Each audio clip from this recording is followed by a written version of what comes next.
Yeah, it's been recorded. Okay. Hi, I'm Daniel Licus, and welcome to Abstract Essay, where ideas take shape, thoughts find depth, and every conversation explores the art of thinking beyond the obvious. And today I have my special guest. She's been a psychic since a child. However, she didn't realize she was also a medium until later life. And of course, an author too, no other than Miss June Edward. Welcome, Miss June on Abstract Essay. And can you please introduce more about yourself that I missed? Sure. I'm a relationship expert. I'm a best selling international author. My latest book, All's Fair in Love and Karma, is a result of my 7-week online relationship program that teaches people how energy works in your everyday life and helps you reconcile relationships, whether it's romantic or otherwise. And I'm also a psychic medium. I passed to the other side and died at the age of 27, and I came back here by choice. So, Miss June, let's talk about sex is just another form of communication. So, tell us if sex is a form of communication, what are the specific methods it's uniquely suited to convey that language often fails to capture? So, communication and trust are one of the lessons, one of the 5 lessons outlined in my book that everyone absolutely has to learn in order for their soul to advance. And you have to trust that there's a higher power, no matter what you call it, there is only one. And you have to trust that you made the plan here. And everything that's happening in your life is happening for a reason. And communication falls under that. You have to learn to let people know your wants, your desires, what you need. Otherwise, we don't know. We don't know by osmosis, just by looking at someone what they want or need. And when it gets down to sex, sex is another form of that communication and trust. If you can't trust and communicate outside the bedroom, you're not going to be able to trust and communicate with someone inside the bedroom. It's just that other form of communication. And yes, we can communicate through language verbally, or we can communicate through signs and symbols. And the way couples interact and react, women are very verbal. We need that communication to stimulate our brains before we get involved in any sexual matters for the most part, and before we can connect with another person on that level. Men, on the other hand, are very different. They're very visual. They need to see things and picture things before they can make that connection and open up to be verbal for someone else. So, I always coach the people that are working with me that, if you're a woman that comes home and throws on her old sweatpants and a sweat shirt or a dirty t-shirt or an old ripped t-shirt or something during the day when you come home, and that's what your significant other is seeing, take it in the backyard and burn it. No one wants to see that. You don't want to see him coming home slobberly and wearing ripped this and torn that and old baggy whatever. You'd like to see him look good for you just the same way he wants to see you look good for him. So because men are visual, when you come home and maybe you've worked hard all day and you've taken wearing a suit or something like that, you can take that off and put something a little bit more sexy, a little bit more visual, something that's going to be a little more attractive. So when you're in the kitchen and whatever it is you're doing, he's looking, he's watching, he's being interested. And my same thing goes for the guys. Don't lie around the house in some, ripped pair of sweatsuit pants and a torn, ripped t-shirt. Put something decent on. Put something nice on. Put something that's going to attract us as well. It goes both ways. So, how do you develop a vocabulary for this type of communication? And what happens when partners have a different dialects or level of fluency? So the reality it is most partners would not be together if that were the case, because kind likes attract. You're on the same energetic frequency, and that's what you're going to pull into your life. If you're working too hard at your relationship, you're in the wrong relationship, The same thing if you're compromising too much. If you're compromising more than you want, every relationship is built on compromise. It doesn't matter what it is. And everything's a relationship, whether it's your family, your friend, a romantic relationship. But if you're compromising again too much, it's the wrong relationship for you. Couples develop their own type of language. You might call your partner babe, and they might be like, I am not a baby. I'm not babe. Don't call me that. I find it demeaning. I find it beneath me. If you're not listening to that and you're continuing to do it, guess what? You don't really want to invest yourself enough in that relationship. And the other partner is going to continue to distance themselves until you eventually separate.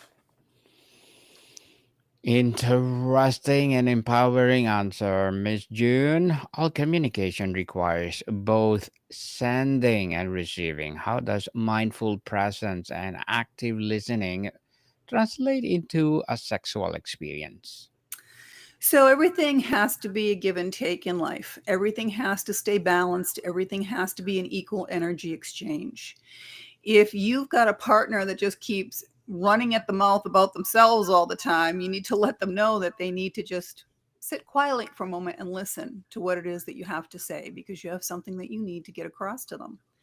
Sometimes it has to be to that point where you have to literally say, sit down, shh, don't talk, just listen. We all have to develop both of those skills, learning to communicate what it is we want heard, and then listening to the other person so that you can understand exactly what it is they're trying to tell you. And don't read things into it. Some people, many people are triggered by different things. And if you're in a situation where you're having some conflict, maybe you're not getting along very well, one of the things that I recommend couples practice is mirroring each other. And what that means is this: you come home from a hard day work, you're walking into the kitchen, and your wife's in the kitchen, and maybe she's a stay-at-home mom, or maybe she works part-time and she's got a busy life. She's just as tired as you are. Don't immediately come out and say, so how was your day today? Because questions can trigger people. Okay. She might Yes. turn around and say, what the hell do you care how my day was? You were gone all day, blah, blah, blah. So it can be triggering. So by mirroring, you just make a statement and say, I had a really tough day today. I hope yours wasn't as challenging as mine was. Well, that wasn't a question. That was a statement. And that's going to give the other person the opportunity to stop for a second, reflect on what you said, work it in their mind for a second with, oh, they had a tough day. They're not asking about mine. They're hoping I had a good day. Then you can respond. And then if they start asking, like, well, what happened to you? You can now respond to that, let them know what happened. And then you can ask the question, what happened with your day? That's mirroring. Don't be the first one to ask a question because it's triggering, and follow the lead on the other person. I like that, Miss June. Mirroring for sure.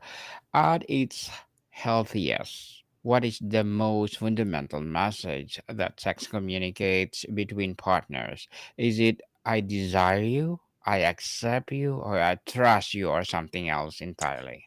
So, we're all humans, okay? There wouldn't be any other humans here if we didn't have sex. So, you need to be able to talk about sex with your partner as well.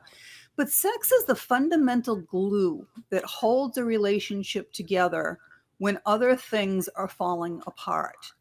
Let's say you've got a new baby, you just bought a house, you changed jobs, any of those things. They're very stressful events in a couple's life. Maybe you've just had enough of everything. You don't want to talk to the other person. If you were just friends, you'd probably part ways. But because you have that intimacy, that sexual intimacy with that other person, you know them on a level that no one else does. You know what it is they need to be able to overcome all the rest of the stress that's in their life, because sex itself is supposed to be and meant to be a stress relief for us as well. Make no mistake, it wouldn't feel as good as it does if it wasn't supposed to. It's absolutely supposed to feel that good. It's not just about having children. It's there to make that glue and make that relationship, that building block, that foundation, so that no matter what else the universe throws at you, you can stay together as a couple. And it's one of the first things that falls apart when communication fails in a relationship, right? When you're not able to Mm, suddenly communicate and you're fighting, what's the next thing that goes? The sex, right? yes, Because that is the definitely. foundation. The foundation indeed. And Miss June, if sex communication, then sexual problems are often forms of miscommunication. What are some common misheard methods in sexual relationship? Well, let's say that someone is having either a physical problem or an emotional problem and he's not able to perform in the bedroom. Right off the bat, the woman might feel that he's not attracted to her anymore. Maybe he doesn't care about her anymore. Maybe he's cheating on her. I mean, we jump to all kinds of, things going on in our mind of what could be happening, right? Instead of having an honest communication and saying, what's going on? Is it emotional? Is it physical? Let's figure out what the problem is together. This is where the answer should lie. A huge part of communication is nonverbal. How do you learn to read and respect our partner's nonverbal cues during intimacy? Well, clearly, if it's a one night stand, that's not going to be the case. But if you've paid attention to your partner in a relationship, then you should easily be able to pick up on each other's cues. And if you're not sure, ask. I do not believe in couples wearing clothing to bed. I don't believe in it. I think it's just another boundary between allowing sexual relationships to happen when needed during the night or whatever. It's also not the healthiest thing because they've done enough studies to show that your heat regulates in the body better without wearing clothing. But I would always wear my pajamas to bed if I was not very happy with my husband. And he would ask me, "Why are you wearing That's the pajamas?" key. He only had to ask once. And I said, "Well, when you want to talk to me and straighten this out, they'll come off." That's the cue, people.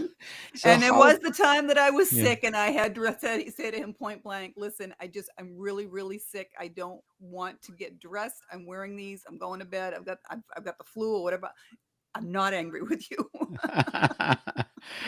So how does the modern essential focus on consent reframe a sex as a continuous enthusiastic or conversation rather than the monologue or assume agreement? Well, I think that gets down to your nonverbal cues, unless you're willing to say, "Tonight is tonight the night." Other than that, realistically, it's nonverbal cues. If you walk over and start snuggling your partner in the back of the neck and then you're kissing each other, obviously they're agreeing to whatever, and you go from there. Obviously, if it gets to some point where someone says, "Not tonight, honey," or, "Yeah, I'm all done. I don't want to go that route." There you go. There's your answer. Definitely. And Miss June, if you relate our topic today for your book, all spheres in love and karma, what it's all about, if So you can that relate it.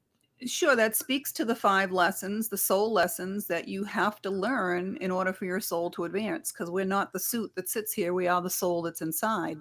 And trust and communication is one of those 5 lessons that everyone has to learn. And if you don't learn it, you keep repeating the same problems over and over again.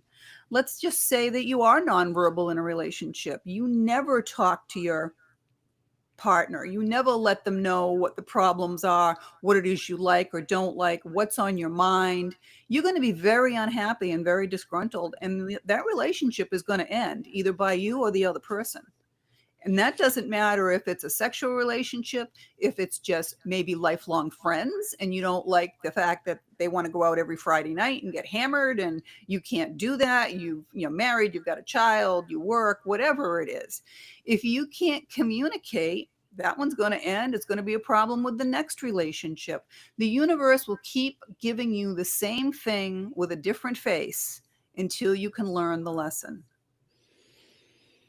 What does a prolonged lack of sexual intimacy communicate in a long term relationship, and how can that silence be addressed constructively? It creates distance in everything. You start living separate lives. You're just two people living under the same roof at that point. And in order to change a situation, one of the two people has to change. When I have my 7-week online program, the relationship mastery program, I only work with one person in the relationship, not two, because that never works. That just becomes a he said, she said, and one of you will claim that the person in the middle is the one taking the other person's side. So I work with one person in the relationship, and they need to learn how to change. Because when you change, everything in your life, everything around you changes. When For every action, there's an equal or greater reaction. So when you do things differently in your relationship, the other person has no choice but to change, because the same old won't work anymore, will it? You're doing things differently. So I- everything is fixable. Everything is manageable. You just need to learn how to change yourself first, because that's where it starts. And you can say, oh, there's nothing wrong with me. Absolutely, there's nothing wrong with you. However, if you do things differently, you might have a different outcome and you might end up with a much happier situation for yourself. Indeed, interesting answer and empowering as well, Miss June. And how can a past sexual experiences or trauma create a filter through which current sexual communication is interpreted, often leading to misunderstanding? Again, when you understand why everything happens in your life, you can look at it from a very different perspective. Everything in life is perspective. Let's say you were raped. Do you think everybody in the world wants to rape you? That's a you issue. You have to understand that that rape occurred, number one, because it was supposed to. You wrote it into your plan for whatever reason. As horrific as it was, you should look at what you can take out of it that is positive for you. They're about power, control. Learn how to take your power and your control back. Learn how to put yourself first. Understand that um, everything is a learning experience in life, and it's not something to paint that same brush over every person and every situation. We live with trauma from day to day. I've lived through pretty much any trauma that anybody can come up with.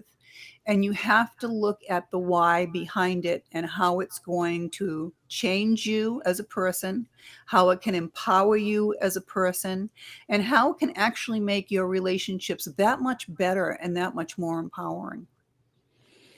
Much better and empowering. I like that, Miss June. And how can couples create a safe space to talk about their sexual communication without judgment, to negotiate desires and share misunderstandings? First of all, I'd say turn off the television set, and certainly don't have one in your bedroom. Yes. Secondly, I'd say make sure that you're in a relationship that you've been in long enough. I mean, people jump into bed way too fast. You should be comfortable and know the person that you want to be with before you jump into bed, because that's an exchange of energy, and you carry that piece of their soul with you forever. Doesn't leave. So that's the first thing I would say. And if you know that person that well that you're willing to have sex with them and be in that type of a relationship, you should be able to just comfortably lie in each other's arms, so that you showing the love between the two of you, and then be able to have any type of conversation that you need to, and know that you're not going to be judged by it, that you are in a safe space, that they're not going to be using it against you. And when someone does tell you something that is that intimate, you should make sure that you never use that to hurt the other person. There's a difference between loving them and hurting them. Miss June, why is it, or why is vulnerability the cornerstone of this form of communication? How does the race of being truly seen physically and emotionally deepen the connection? That's not the cornerstone. Fear is absolutely not the cornerstone. Fear is the opposite of love. You cannot have love and fear at the same time. You can't. Love is the cornerstone. Love is the cornerstone of everything in this world. It's the answer to everything in this world. Indeed, love, love, love people, and can couple with history of poor sexual communication learn a new, healthier language together. What does the process look like? Absolutely. And again, it starts with one person. Um, I have found in my experiences that working with couples, it doesn't normally work. It's much more difficult. It's a longer process. It starts with one person. And again, it only takes one person to make or break a situation. And when that one person can now convey that information that they've learned and change the behavior that they're using with the other person will put their defenses down, come around, and you will find that the two of you can have a much more loving, committed relationship on any level that you need to have it. There are situations where men are dysfunctional. They aren't able to work to perform due to some type of physical deformity or an accident or a health issue. And sex for men is 90% in the brain. That's the reality. And it is for women as well, but for women it's more communicative than it is visual. So there's lots of ways to have sex. There's lots of ways to do things. There's always a way around so that people can get what they need out of it. They found that paraplegic men can still have technically an orgasm, even though they're not getting erection. Why? Because it's all in their head. It's in their brain. So there's lots of ways around things. It's never a dead end if you really want to try and you really want to put it together and you really want to make it a happier situation for the both of you. Sex is a very natural process, and it shouldn't be the this taboo that's been put out there from all the religions and things. I don't believe in, freewheeling sex, and, I'm not someone that's going to agree with open marriages and things like that, because in my experience, they never work. They're usually something that's being forced on one of the parties that really doesn't want it, but they want to not lose the person that they're with. The foundation of a relationship is two people. Miss Jen, before we wrap up our discussion for today, I'm inviting you to please listen to my other podcast, people. My other podcast, because my abstract essay is already in fifth season, abstract poetry in second season, and my book 101 review in fifth season too.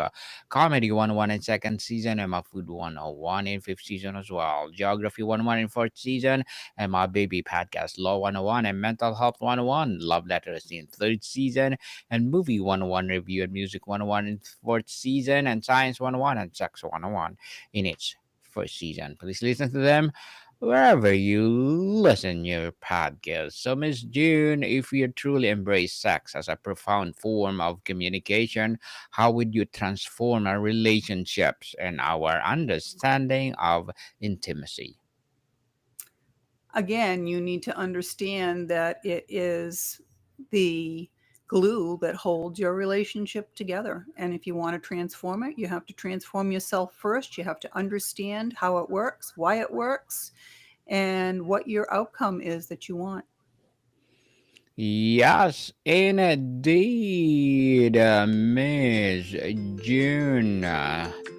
Thank you so much for sharing your knowledge and wisdom to the world. So, can you please invite our listeners to support all your books, your advocacy, or whatever projects that you're doing right now? Yep, you can just go to my website, juneedward.com. There's no S in that, juneedward.com. There are links to all of my books. There is a free webinar you can take on relationships you can click on it there, or just go to go.juneedward.com. You can sign up for that. You can schedule an appointment with me if you'd like as well under services. And there's lots of videos in the back for you to watch as well. And this one will be up there soon as well. Yes, people, let's support Miss June Edward, because if you support her, for sure, more and more empowering books like this to come, more and more empowering webinar to come. So, Miss June, thank you so much for your time. Oh, thank you as well. Have a wonderful day. Moticon people, see you soon.